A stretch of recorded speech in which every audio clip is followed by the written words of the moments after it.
What up, what up, what up, world? It's your boy Jaystar back again with the full strategy show for the week 10 slate, man. It's a lot, man, a lot to report this week, man. We got a lot of injuries.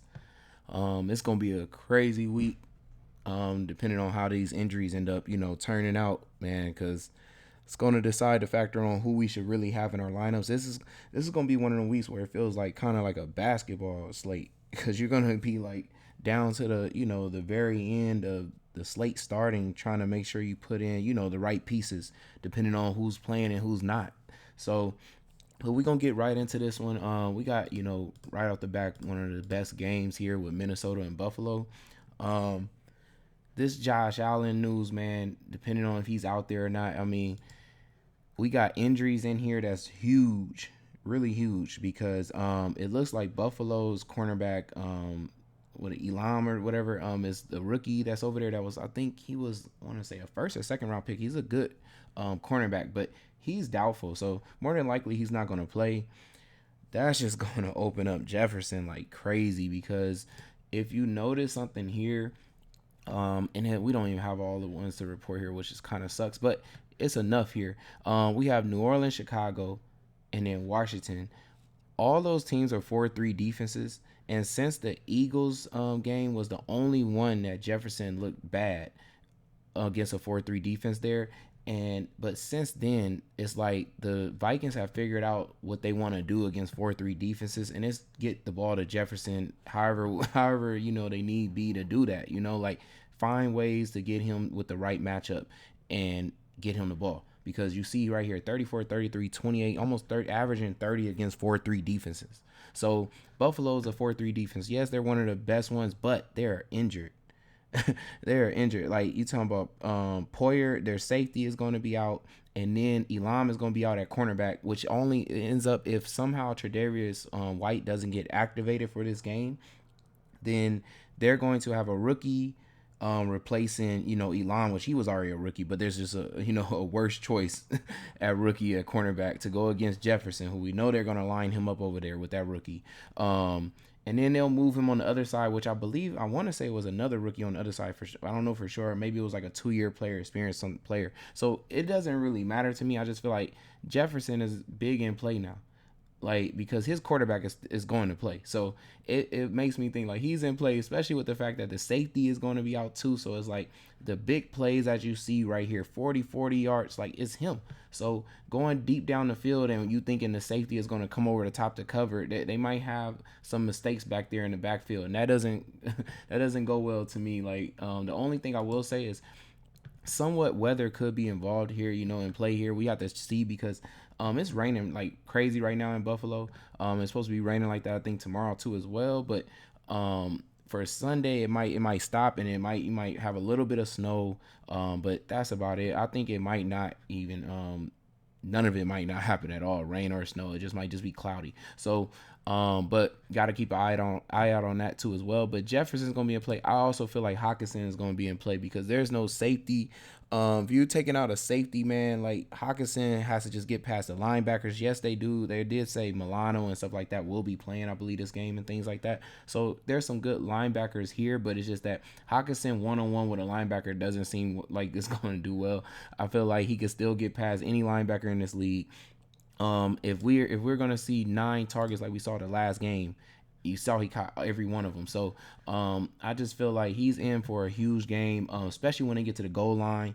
I think he takes away the goal line problems that Minnesota had, and they probably get a touchdown with him this weekend. But I think he's going to be in for a lot of targets because the defense is tough to the point where they're still going to be able to get pressure to Cousins with Von Miller and things like that. So I feel like you can dump it off though, short distance, like you see average targets was 7 yards. Like that's what Buffalo tends to give up. The only thing is now they got to go against Jefferson, trying to stop him down the field. They're going to probably try to double him, but it's just that then that just means Hawkinson's going to be open. I just feel like Hawkinson's going to be open. So he's in for a big game here. On the other side, what's crazy here is like if Josh Allen played, Diggs is going off.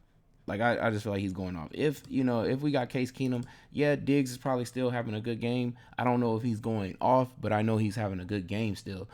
So 8,300 is like, man, if Josh Allen was playing, this would be a crazy game for him because Dantzler is out. And he lines up. What side does he line up on? Let's see. Dantzler, left side cornerback. So that's also in play for Davis because Davis usually is on the left side. But it's like Diggs is. I mean, if we go to Diggs, it's funny. It's like the complete opposite over here. Like, okay, I mean, what sucks here is that we can't even see all the 3-4 defenses here, but Diggs had what Tennessee killed them for like 47 points. It was a 3-4 defense. The weeks before that, or a week before that, I believe it was the Rams. He killed them for like 27-28, 3-4 defense. Pittsburgh 3-4 defense, 27. Packers 3-4 defense, 25. They figured out what to do against a 3-4 defense, and that's get Stephon Diggs the ball. So what you telling me Dantzler is going to be out? They would just line up Diggs wherever the weakest link is at. So if Dantzler's out, I believe they have a rookie replacing him. Let me make sure, y'all. Yeah, so there's a rookie going to replace Dantzler. That's crazy, y'all. So Patrick Peterson on the other side, they'll just stay away from him and make sure Diggs gets the ball lined up on the left side. And then when they do want to just go ahead and have Diggs be a distraction, they could do that and put Davis over there with the rookie. And we know how he catches everything. His average of yards per catch is 25 yards. So that's going to put Davis in play. Like, it's just, this is a crazy game right here alone. It just all is going to, be decided on if Josh Allen is there, because if Josh Allen's not there, then I'm thinking, yeah, Case Keenum is cool. But I kind of don't feel as great about Gabe Davis. I would just feel good still about Diggs. But if Josh Allen is there, then it puts both of those receivers in play. Like I said, on the other side, Jefferson's going to be huge in play too, and then Hockenson as well. So yeah, this game is crazy for fantasy points, but it all depends on, Josh Allen playing for some of that side of the receivers and thing options. But we go in here to the Detroit-Chicago game. I look at this game like Fields is a running back. I don't look at him as a quarterback here at all. So he's a 6,500 running back, which that to me is for what we know he's able to do.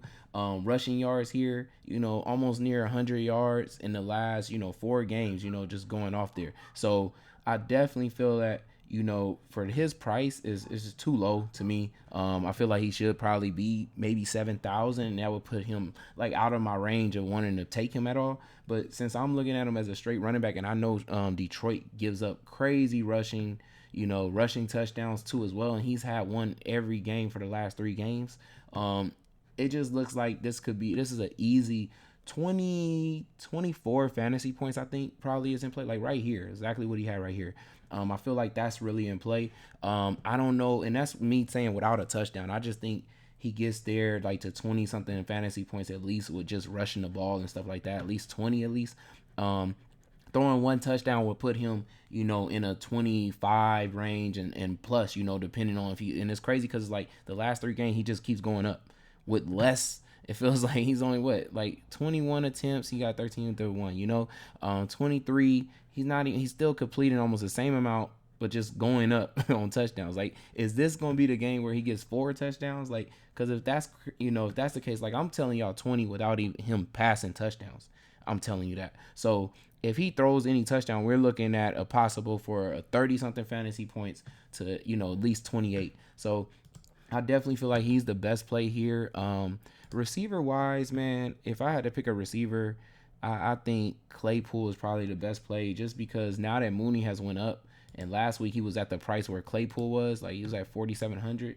And I feel like that was cool for a number 1 receiver at 4,700. Like, you can't, like, come on now, that was a good play. Like, Miami was just almost as bad as Detroit when it comes to the defense against receivers and fantasy points. So now we're looking at Detroit, and I'm like, I think the best thing would be to take the savings with Claypool instead. He had 6 targets. So as a number 2 option now, I feel like he's going to be the number 2 option, which almost / number 1 option, because he is a bigger play receiver. And, the fact how tall he is, I think he's like 6'4", 6'5", something like that. Can go up for the ball and things. He had a pass interference on 1 catch that was probably going to be another big catch for him in this game. So it kept him off for having probably another 30-something yards at least added to him. But I think he probably gets a goal line touchdown today. In this game at least. And it kind of puts him at range where you know exactly what kind of Mooney just had, like 17 fantasy points. So if you wanted to stack, I feel like it's Claypool. If you want to take a chance on Komet, you can. The only thing is, I don't. His targets is not, for sure. Like he has six, and then you can't bank on nobody having six, and usually only having 3 or 4 targets to get you 2 touchdowns every game. Like that's a super gamble. So if you want to take him, like I said, it's a super gamble. I think it's a better tight end at that same price, which I'll get to later. On the other side of this game, I don't really like anything other than I would say does Chicago's cornerback in the slot is supposed to be out. I don't think it wasn't anything on the other side of this game to say for injuries. But yeah, the slot cornerback that goes against, St. Brown should be out of this game. Let me see. Let me make sure. Yeah, he's supposed to be out, and then a rookie is replacing him. So that just puts, St. Brown in a good spot here. If you was actually stacking this game, you wanted to run it back, or if you just want to solo off, St. Brown, could be a great play for, getting 9 to 10 targets, almost double digit targets, each week. But this week having an injury to the slot, cornerback where he lines up full time at, it just means he's a great spot, man, for him to, be able to do something really good. We already saw exactly what, I don't know. I don't think the cornerback was out last week, but we saw Waddle, go for near 20 fantasy points. So we could see the same thing here with St. Brown because of that reason right there. And besides that, like I said, I don't really see anything else. Swift, he's on a limit. He's still on a limit right now. They're still, being cautious with him. So it's hard to take him. Jamal Williams, could be all right, but it's just like they're on the road. But I mean, you could still say like either one of these. I mean, we saw Swift. Even it's crazy. Even though he's limited, he almost keeps getting like a touchdown, just because they pass him the ball on really good plays that they use him for in the past, man. Where he's explosive, he takes off, and it's always like space ahead of him where he can catch a touchdown. So, I mean, the only thing is, like I say, he's still just being limited. It's not enough touches in the rush. If he gets you just that touchdown, I don't think it's gonna pay off for his price. So it's really nothing over here, like I said, besides St. Brown that I think could get you a nice fantasy points there.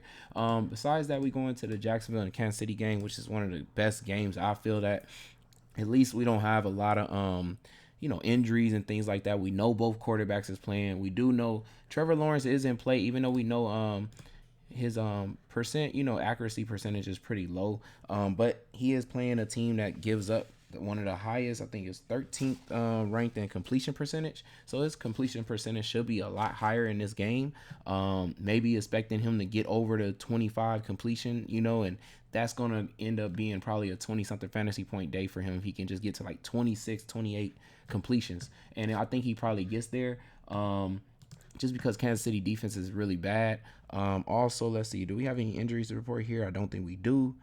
No, we don't. So, but yeah, definitely stacking him with, Christian Kirk for sure. He keeps getting all the big plays, all the targets and stuff like that. Lines up in the slot, which is one of the most easiest spots, I would say, too. It's usually most people don't have a great slot cornerback. So it's a great spot to be at for him. Like I said, he's always looked at when they're in the red zone, things like that. Like I said, big plays. So definitely he's a great play. But I think also Zay Jones is going to be huge in play here, just because he's a deeper, fast receiver and stuff like that. Want to hit him on deep routes. And then also the reason why I think he's going to be a big play here because Jacksonville has a hard time scoring in the red zone. So when I think about that, I kind of think that they need to then hit something deep then down the field. So that way they don't get to the red zone at all. They don't have to worry about the red zone. So they can just hit on like a 40, 60 yard touchdown with Zay Jones, then they don't have to have the red zone issues. So I feel like they probably hit on something like that. And I think they probably hit on something big, later down the field. And maybe he gets stopped at like the 5 yard line that, ends up rushing a touchdown in with ETN. Something like that can happen, but I definitely think Zay Jones is the best play, I feel like, at receiver to me for this game. On the other side, Hardman being ruled out, and also I do want to say ETN is definitely a good spot too. We saw what Henry was able to do. And like I say, at the same time, I'm talking good about Lawrence. We do know like what we have seen so far in him. It hasn't been good. So most of those teams that don't have good quarterback play, they lean to their running back. Like we saw what the Tennessee Titans did. So and ETN is definitely can definitely get you nice 20 something fantasy points in this game. On the other side though, we got Juju. I feel like is a smash play here. Really big yards after catch receiver too.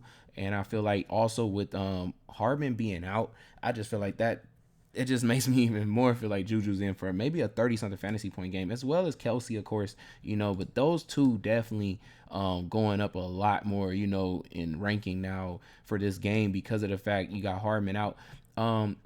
If you want to take a chance with Tony being more involved in the plays, he should have picked up a little bit more of the playbook, being there now for his second week.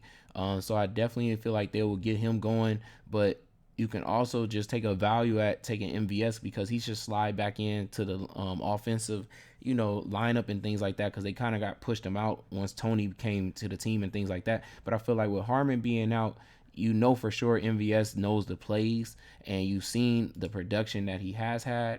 I don't know why this thing keeps doing this all the time with this slow spinning sometimes, but let's see if we can get this going, or can we not get it going? Let's see.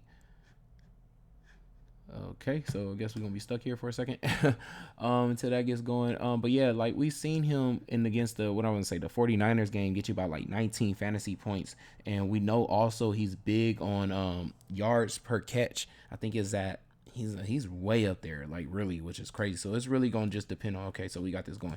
So it's really gonna just depend on how many targets he really gets and actually catches them, because yards per catch, I believe he's like the second. I want to say one of the second ones because like we know it's Gabriel Davis is like 25 per catch, which is crazy. But I think MVS here is like about like 16 to 19, something around there. So can hit big on just 3 catches and stuff like that, as you saw right here. And as you see, period, like if he catches, his yards are high because he's getting crazy yard averages right there. So he's definitely gonna be in play. If you don't, taking the savings, maybe a little bit of safer bet here, maybe to take MVS over Kadarius Toney, just because, like I said, he knows the plays. He's been there since OTAs and stuff like that. So he probably just slides right into the Hardman role, maybe. But Toney is, to me, is just a better receiver. That's it. That's what I would say. So if you want to take a shot at Toney still, I love it because he's just a better receiver. And besides that, it's just like all the best weapons, definitely Juju first and then Kelsey. And then after that, I would say I would go safe bet with MVS first, then before I even go with Toney and then Toney. So that would be my order of that. But I would definitely feel like all those are in play for big, huge fantasy points, just because Jacksonville gives up some crazy fantasy points to receivers. And since they play a 3-4 defense, Kelsey with the amount of targets and things like that, you kind of want to attack the middle of the field anyway. I definitely feel like he's in for a nice 20 something fantasy points as well.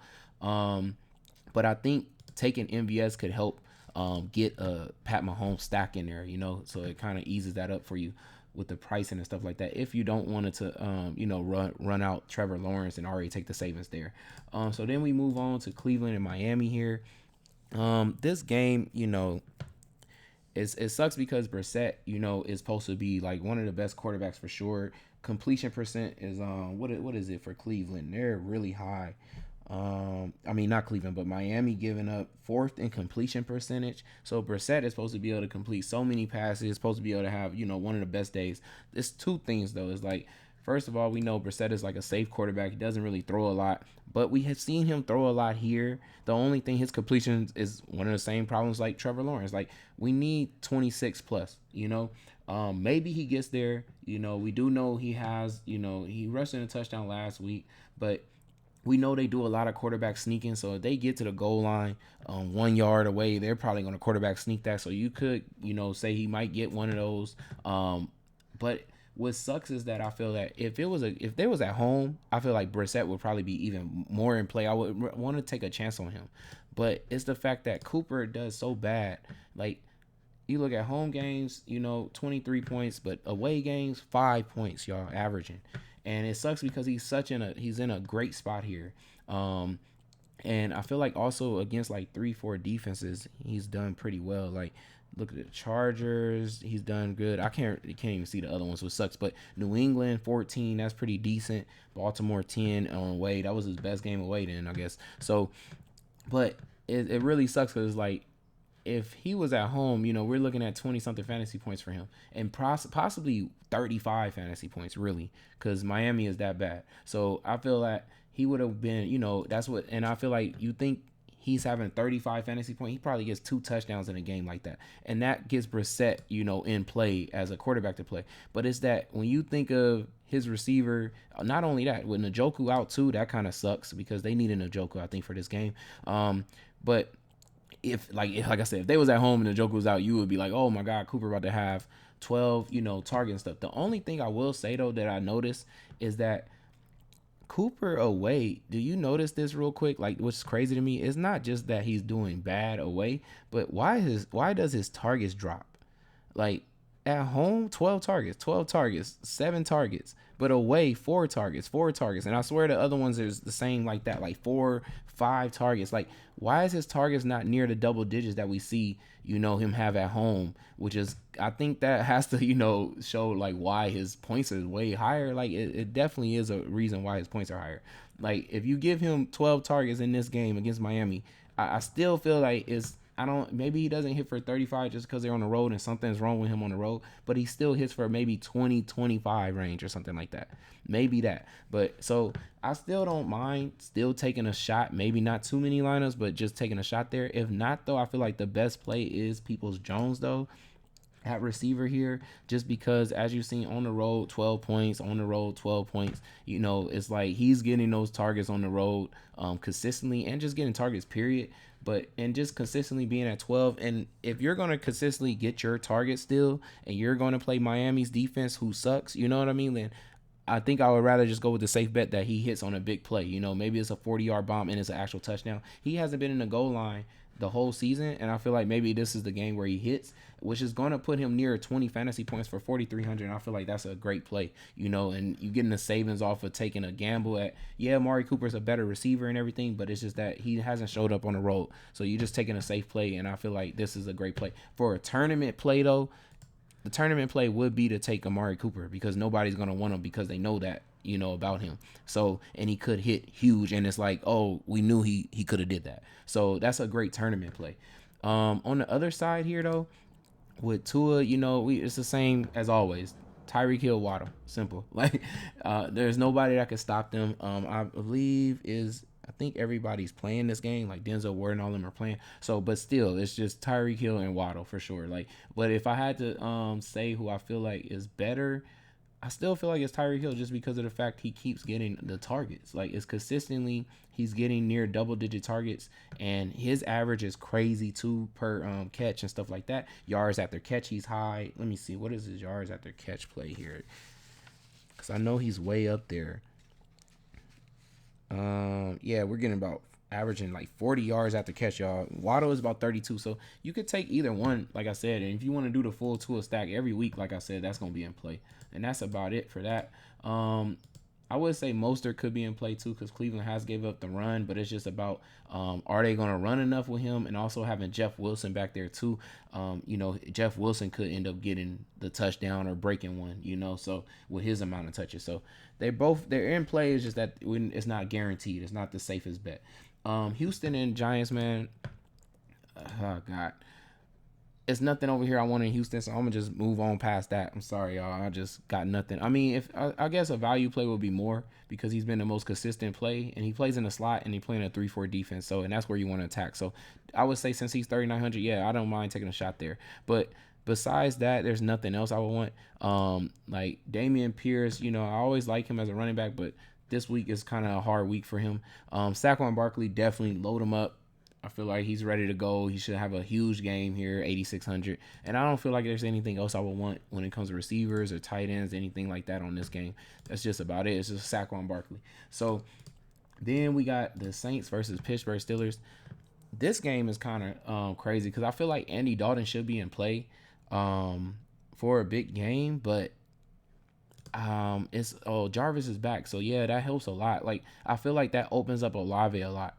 Like, I know Jarvis is great too, 4,500, but it's his first game back. I don't usually like taking like any football player is different. When they come back for injuries, I don't usually like taking a shot at them. I kind of wait that out because it's just their injuries really be real injuries, and so he been out for a long time too. So it's great to have him back though out on the field. I feel like that's a great weapon for Andy Dalton to have out there, especially for a 3-4 defense that's been exploitable, to throw on and things like that. But I think all it does is, get him some targets in there, just so you can open up Olave, because they've been moving around Olave anyway to the slot, out wide, all that type of stuff. Let's see. Is there any injuries to report here, though? I think there was an injury report. Oh yeah, so Witherspoon, the right side cornerback, is out anyways in this game, so that helps out Olave too more because he's most of the time, he's the one lining up. Like I said, he moves around everywhere, but they're gonna put him on, the weakest link and things like that. So I definitely feel like he's definitely in play. The only thing I will say is I do feel like with TJ Watt coming back, I do think Andy Dalton is in some trouble there because of the fact that his center is out. So I feel like if you line TJ Watt, or he moves in and comes around from the outside to the middle and attacks the center, he's probably getting some sacks, man. Their sacks are horrible since he's been out. I think we can't even see the first game. The first game, it was like 7 sacks, though, against the Bengals, which we know the Bengals line is bad. But still, like, since then, their sacks has been trash. Like, they have not been able to, accrue any sacks up, since he's been gone. But I definitely feel like that pressure comes back, and so it kind of feels a little worry about Dalton throwing a pick or something like that in this game, especially being on the road too. But I do like the fact, like I said, that he does have Jarvis to kind of dump the ball off to, as well as Kamara is going to be in play too to dump the ball off to, because there's no Mark Ingram, and he's a big yards after catch player too. So definitely feel like Kamara could be in play, as well as, like I said, Chris Olave. I feel over Jarvis or anything like that. Jawan Johnson is a decent spot too, but if you want to take him for 3,000, you can take a shot there. I think he's had a couple of targets in here and there, and then got a goal line touchdown at least last time. Wish his targets were higher. His targets might drop a little bit just because of the fact Jarvis is back and they're kind of running in the same area. So I will mention that. On the other side here with Pickett, he has now a tunnel vision of targets now. With no Chase Claypool. I don't know who's going to be the third receiver now for them, but I do know for sure, New Orleans has given up, to wideouts, and he has 2 now that should get mad targets, man. So, we know consistently Deontay Johnson's getting the targets, but somebody has to take Claypool's targets, so I feel that we are guaranteeing at least 6 targets. I don't think he's going to have 3 targets anymore. We're guaranteeing 6 to maybe 8 targets probably in this game for Pickens. And he's in play, man. I think he's in play to have a touchdown in this game, and maybe have one of his biggest games. So, like I said, this game is kind of cool. I think also, do we have an injury report on this too? Let's see. So anything on this side? No. So nothing else on this side. So yeah, but like I said, both of these receivers are kind of in play. You can go to a safe bet with Deontay Johnson just because of targets, but also I just feel like you can take the savings and take Pickens, man. He probably gets a touchdown in this game to me. Freiermuth, it's all right. I don't really know, man. I feel like I like Freiermuth a lot, especially when it was I think I liked them more, I feel like, before Pickett took over, but at least he's getting mad targets though still, so he's definitely consistently getting targets. So with 4,200 this game, Saints are kind of good against tight ends, but maybe he still gets a goal line touchdown. I don't know. I feel like this is a sneaky game, man, to be maybe a little bit of shootout, maybe, so it could be there. It is in play just because, like I said, I think Pickett has a better game with the fact that he doesn't have Claypool, and it kind of narrowed his vision down to the targets that he has to throw to. But Deontay Johnson should be the one that's moving around more from slot to out wide and things like that, so he'll probably be able to get a better matchup, things like that. But the only thing is, I will say, is Pickens lines up, what I want to say, most of the time where Lattimore was at. So with Lattimore being out, Pickens will probably have the easier matchup. That's what I'll say there. So we'll keep it moving though to the next game here, man. Who we got here? Denver and Tennessee. This is crazy because this game is supposed to be, if Russell was just a really good quarterback, This will be, just load Russell up, and his price would not be 5,900 though. That's the only thing. He would probably be $7,000 if he was out there playing like Kyler Murray. He would be 7,000 something dollars, and but you would have to take him because this will be the matchup for him. It's supposed to be Judy, set up Judy, also hit Dolchich, and both of them should be in for a touchdown in this game. And then maybe a deep shot to Sutton. But since none of that is true, only thing I like here is Dolchich, because since Dolchich has came to play, that's been the only consistent connection that Russell has had. So I feel like that's the best play, man. He's one of the best like tight ends to me for 3,400 too. That range, I feel like he gets a goal line touchdown, or something like that, or just gets into the touchdown in this game. Like I said, he's just been the most consistent over 12 fantasy points, almost averaging. And like he's catching everything. Of course, some of them, I mean, they're far, and then some of them are dumps too. But I just feel like that's been the consistent connection that we've seen with Russell. And so I definitely love Dolchich for this week. If you don't want to pay up for tight end, I love that play right there. I feel like he's going to have a good fantasy point day. Other than that, I don't know how much Edmonds is going to get used, because if he is used, I kind of feel like dumping it off to him could be a good play for Denver in this game. Going against a 3-4 defense, he could break a big one. I don't know if he's going to get a touchdown, like I said, because it's just, we do know they use their running backs like equally. So it depends if he's going to really become, the second back here used. Because if he is, I feel like he could do really nice, with the catching and things like that, helping out Russell with dumps and things like that. But like I said, Judy was supposed to be in play for a bigger game than Sutton. So you could take shots at Judy, but it's just that Russell is just so bad. The other side here, even with Tannehill back, I don't really see anything for receivers I would want. Or even tight end or anything. The only thing I like is Henry. I feel like he probably still gets over 100 yards and a touchdown at home. So that's it for there. And then we got the Colts and the Raiders here.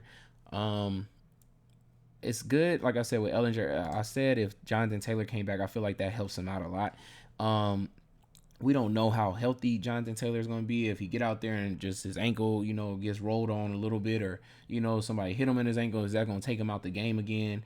Because if so, I feel like then Zach Moss is better play here. And it's a lot cheaper, you don't got to feel like I just feel like if Zach Moss plays at all, for sure here, since Deion Jackson is out, he could be the next backup. And I feel like him catching a little bit of run here, he could, have a bigger game than Jonathan Taylor. Or if Jonathan Taylor is really healthy, for sure, this could be a big game for him. We've seen back-to-back running backs kill the Raiders, from Kamara to last week was ETN. So, and for this price, man, we know what Jonathan Taylor could do. It could be 30 fantasy points. We're talking about a savings of about $2,500 or something like that. So from $9,900 here. So it's crazy. Like, it's crazy to think that he's that cheap right now. But yeah, it's just a gamble. But it's like, man, we've seen back-to-back running backs go off. So it's like, if it's not Jonathan Taylor, I feel like it's Zach Moss or something like that, like happens here. Jacobs is a decent play. He is the home back here and everything, but I just don't want to pay $7,600 for him. Of course, Devontae Adams is going to be play here. Gilmore is the best cornerback on the Colts. Besides that, there's not really anybody really playing good enough defense, I feel like, to stop Devontae Adams. So it's just going to be all on, if Carr is just going to throw him 17 times, again, the only thing that I've noticed, though, is every time they throwing him his number, Devontae Adams' number 17 times, they've lost all those games. Just Devontae does well. So it's just a Devontae thing. Stay away from picking Carr type of situation, and I don't really see anybody else being able to take here. I feel like they will move Devontae around, try to get him, set up with, the other cornerback on the other side to make sure he gets the ball, with Waller being out, Moreau is in play definitely for 3,200 if you want to take shots at him. I see him getting probably like 5 targets every game, but it's just about him getting a touchdown. I feel like because the yards aren't really good enough to even pay off 3,200 really. So like I said, for the other side here, the Colts, I don't really want to take a shot at receivers, man. Even though I know too, I think is the Raiders one of those teams. Yeah, the Raiders are first place in completion percentage. So Ellinger, if you like Ellinger, if you've seen something good in him and you want to take a shot, if it was any game was going to be his game, it would be this game, to be real with y'all, because first in completion percentage, you can't get no better than that. So if he's only completed 15 to 17 completions now, he should at least get to 20 something, in this game. But yeah, so I mean it's gonna be hard because I just feel like they would just lean on their running back, even if they have both of them, going. I feel like they would lean on the run game because you can't trust the quarterback play, and if I can't trust the quarterback play, I don't want none of the receivers then. So, Dallas versus Green Bay, man. This okay. So if y'all been watching this far, man, this is gonna be huge news to me here to let y'all know. So yes, Dak, could have a decent game. Because of the fact that Eric Stokes is out at cornerback, so they're gonna put in Nixon, who's played really good for the Packers and stuff like that. When I've been watching him play, he's done really well. So, but I still feel like if they're moving Nixon to the slot, because I think Jair will stay out wide. I feel like Rasul Douglas will move from the slot to out wide in this game. And I think CeeDee Lamb will be lined up with Nixon. So I think CeeDee Lamb going to have the best spot there. But I don't also, if somehow, though, I'm wrong about Rasul Douglas moving from the slot and he stays in the slot to stick CeeDee Lamb in this game and Jair stays out wide, then Gallup will be in play or Noah Brown could be in play for a deep shot or something like that. So more than likely it's probably Gallup, though, over Noah Brown, I think. But I know Noah Brown's been out, I think, for a couple of games or something like that. But he coming off of 7 from that game, week 7. But he was out for like a game or so. But like I said, no, Gallup could be in play at 4,900 there. If, like I said, it just really depends on where they end up lining up the cornerbacks. If they focus on trying to stop CeeDee Lamb and they keep Rasul Douglas there, I still like CeeDee Lamb, though, just because we know the targets is going to be there and Dak is looking for him, at all times. So if he, the coverage gets broken up or something like that and he route runs some amazing route, then it's still CeeDee Lamb probably hitting for a touchdown in this game. But in this game, period, on this side of the field, I just love Pollard. I don't think Ezekiel Elliott is going to play. I feel like they can just go ahead and sit him out this game anyways. I feel like they can get it done without him. We have too many linebackers that are hurt for Green Bay, and we already was getting run on anyways, but we usually stop people from getting a touchdown at least. But now that our linebackers aren't going to be there, I feel like, it's probably going to be a lot of mistakes being made, people getting blocked and not coming off of the blocks and things like that to stop the run. I feel like Pollard is in for a huge game against us. I feel like he gets a touchdown too. We don't do well against like fast players and things like that. So Pollard is pretty fast. He's way more explosive than Zeke. So I definitely feel like, if he breaks a run, he's gone 50 something yards and something like that. But I also want to say what's huge in play here. Like, I don't really want Dak because I feel like they can just run the ball. Also, why I don't want Dak this week, though, is just because I feel like their defense is big in play. Huge in play. I feel like $4,000. This is a $4,000 wide receiver that is going to get the ball and rip a 60-yard touchdown or something like that. Why I say that is because Dallas Cowboys has Turpin. I know returning kicks, y'all. The Packers are second in special teams, y'all, in yards. I'm just gonna go out and just tell y'all that I think Turpin is returning a kick on us. It's gonna be his first touchdown kick, that he has had. I think in this, let's see, what he prices what $3,000. I don't think he's had a touchdown yet. No touchdowns yet. So I think this is the game where he gets a touchdown. If he doesn't get it in this game, then I don't think he probably ever gets it then, really, because you're playing the second worst special teams, man, when it comes to yards. So I think he's in play for 2 touchdowns, yo. Like, serious. Like, I really feel like it's maybe a punt return, maybe the first kickoff he brings back, and then I think a punt return maybe later in the game or something like that. He returns it. So that's all in play. If that happens, then the Cowboys defense is going off for like 20 something fantasy point, and that's not even counting. Like, this is not. I'm not telling y'all Cowboys defense because I think Rodgers getting sacked, Rodgers getting picked, like we've seen in like the past. What I want to say, 2 games at least, or 3 games, or something like that. Or 2 games, we got 2 games. So throwing picks, but he's been getting a lot of tip passes. You're going against Micah Parsons, DeMarcus Lawrence, and stuff like that. I feel like that could happen too in the game. If he's forcing something towards Diggs, because Diggs is really the best cornerback. The other side and stuff like that can be tested, but if you're throwing something towards Diggs or it gets padded, and Micah Parsons, he could probably take it and catch it, and it's an interception like we saw what Hutchinson did in this game. But interceptions is in play, but it's not even that to me. Like, definitely think some sacks is probably going to happen in this game because since nobody's really getting open for Rodgers and you can't spend that much time in the pocket against the Cowboys. So I definitely feel the sacks is there, but I'm just more thinking that their defense is probably the play, man, this week, and it's a late play. It's a late option play, but I feel like that's a player, man. Like that's a player this week. So I just want to let y'all know that because I feel like winning it big, having Cowboys defense in your lineup is the way to go. And I be calling stuff, week to week, y'all. It's nothing really I want to say for the Packers side here. I feel like it's just a tough game for them. So it's nothing there. The Cowboys side, I gave y'all everything I like there.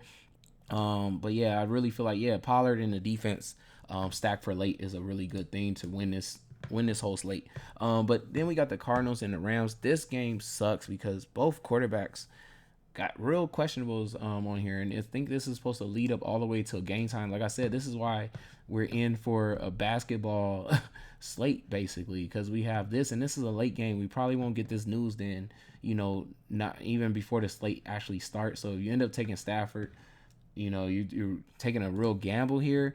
Kyler Murray, if you're taking Kyler Murray, you're in for a gamble here with the hamstring because we know how much he needs to move out the pocket so he can see. He moves a lot just to be able to see because he's short, and him having a hamstring issue that could hurt and hinder a lot of things. Let's see, did I leave out anything? Oh, so for this game we got Murphy, the slot cornerback, and that's what I'm saying. Like that's what sucks because Cup, we already know he's always in play, period. But he's in for a big game because Murphy Button is probably going to be out more than likely for Arizona, and that's their slot cornerback. So you're telling me I think the backup, I want to say, was it a rookie, I think, or is it like a low experienced player, I think, playing cornerback for them that's going to come in? And this is Cooper Kupp MVP, man. He's probably in for like a 30-something fantasy point game, like near 40, y'all, against a rival at home with a backup cornerback, man. It's just he's in play for a huge game if Stafford's out there. That's for sure. So that would probably be it, though. You could take a shot at Higbee if you want to. We know we usually pick on Arizona every week, but maybe Higbee comes bigger in play if the backup Warford is playing. That's how I kind of feel. Like maybe that, like, because you're looking for more safety net things, when you get pressured, and it's probably going to be Higbee. So maybe he becomes back in play because since the returner Van Jefferson, and I would say I think that started right here against Carolina. His targets have dropped since, so a lot. And it sucks because it's like when he was getting 10, 14 targets, man, we would be loading him up like crazy at 3,600 for this game, for sure. We would be picking on him. On the other side here, it's like Kyler Murray, man. We need to know if he's playing for real because Colt McCoy, I don't know what to expect out of Colt McCoy. Like, I don't know if he'll just throw to Hopkins every time because Hopkins is in play for a big game, even with Ramsey, playing and stuff like that. He's not going to line up with Ramsey every time. Ramsey is not going to follow him every time. So definitely Hopkins would be in play still for a big game. I think he's got a touchdown every game almost, or 2 games out of 3 at least. And I expect, the targets to go back up to 13 to 10 and stuff like that, as long as Kyler Murray is there especially. But also I love Rondale Moore in this game because he's in the slot. Both of these teams run 3-4 defenses, and it's just the fact that both of these teams use their slot receiver for big plays. So that's why I kind of like, Rondale Moore. Plus, he's big on yards after the catch, just as well as Kupp is leading in yards after catch at receiver. So big yards after catch receivers here in this game. So I really like both of them in the slot. And that's probably about it. Ertz is definitely also in play. I think, what did he do the last game he played them? Do we get to see it? No, I don't even show. But his targets is just consistent, and we know they're looking at him in the goal line and stuff like that. So that's why he's always just going to be in play there.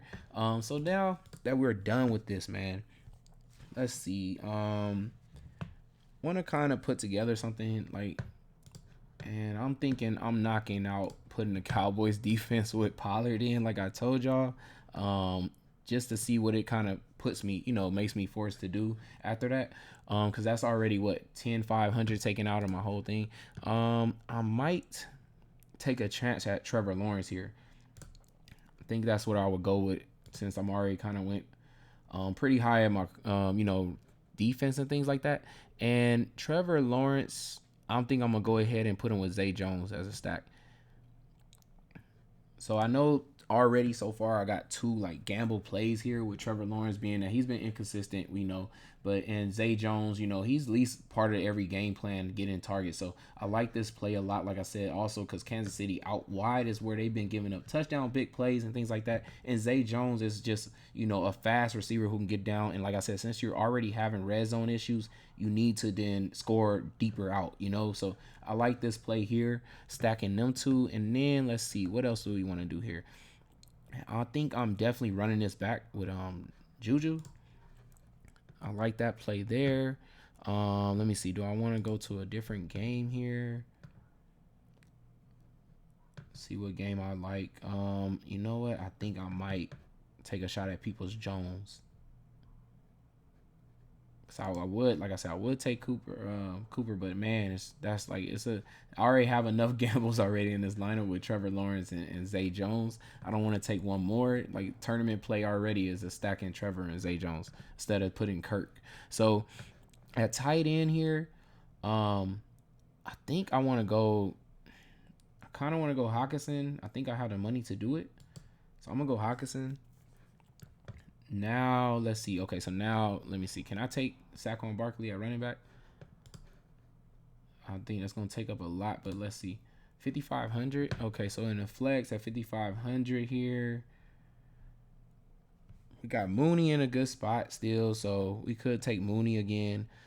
Jeff Wilson is also in a good spot, and man, yeah, that's woo. Yeah, so we had a good spot. Oh, but you know what? I think I'm gonna go ahead and take a late play and take Rondo Moore.